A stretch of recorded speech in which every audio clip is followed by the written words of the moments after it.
Hi,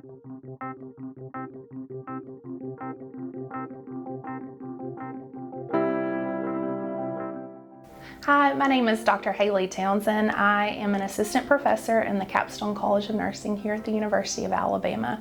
My program, which I'm so honored to be working with Uniontown, Alabama and Perry County, we actually started a menstrual hygiene education program in Uniontown through Choice Incorporated. Emefa Butler is wonderful. She is one of, anything in a community partner that you could ask for, and she is the director of Choice Incorporated. And of course, one of Choice Incorporated's 6 tenets of their mission is health and wellness. I said, my area, of course, is sexual health, and here's some things I could offer. What of this would be meaningful to you guys? So from that kind of was born this idea of doing period or menstrual health education. So back in October, we started planning for this, and we actually go into the schools pretty often, and in Choice Incorporated, which is the local resource center there in Uniontown. We provide classes to them, talking about the anatomy of their bodies, talking about the actual physiological parts of menstruation, how to use menstrual hygiene products, including pads and tampons and menstrual cups, which we have found through the research that we have done, many of the girls don't know a whole lot about, and they're not getting that information at home either. So many times they turn to the internet for this information, and there's a lot of myths out there, and there's a lot of fear surrounding their periods just because there's not a lot of knowledge. So we've been able to take some of our college students here at the Capstone College of Nursing down to Choice Center and to RC Hatch and provide this education to them. We take models, we take actual pads and tampons for them to experiment with and utilize on models, just so they can see them and put their hands on them. So the girls have really found it enriching, and there's been a lot of kind of eye-opening moments. And we've actually partnered with the health educator there at RC Hatch as well, and she's even pulled some of the guys in on this education sometimes as well. Pulling them in on some of this education shows them that it's a natural experience, that every woman faces this, and I think that's been really helpful as well. Another part of our program that we've done here through the college, we started a menstrual hygiene product drive at the school.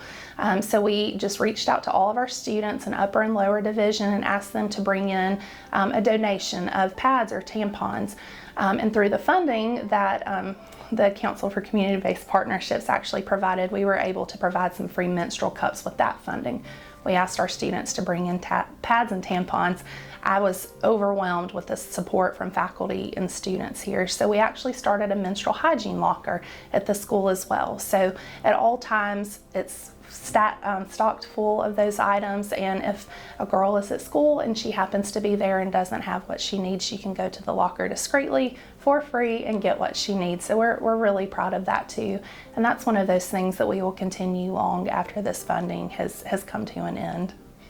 I think the value in working with a community partner is really that true understanding of a community, because it helps us, through a few people at Choice Incorporated, see through the eyes of those community members and give us a glimpse into their needs and their strengths, because I think that's the most important part of developing those community partnerships is building upon the strengths of the people there, not looking at them through what do we think is deficient in the community, because every community has things that they can build upon. So really that understanding of the community and those true, meaningful, real connections, I think is the biggest plus to having a community partner. I think so many times, especially when there's the pressure of research maybe, and if you're a tenure track or tenure seeking professor, that I've got to get my research data, or but it's more than that, because I think all of that kind of stuff comes when your heart's in the right place. So truly understanding when you go into any community that it's synergistic, meaning that you're there to give, even more so than you may be to take a few points of data from them. I think that if you can understand that, then everything else will fall into place.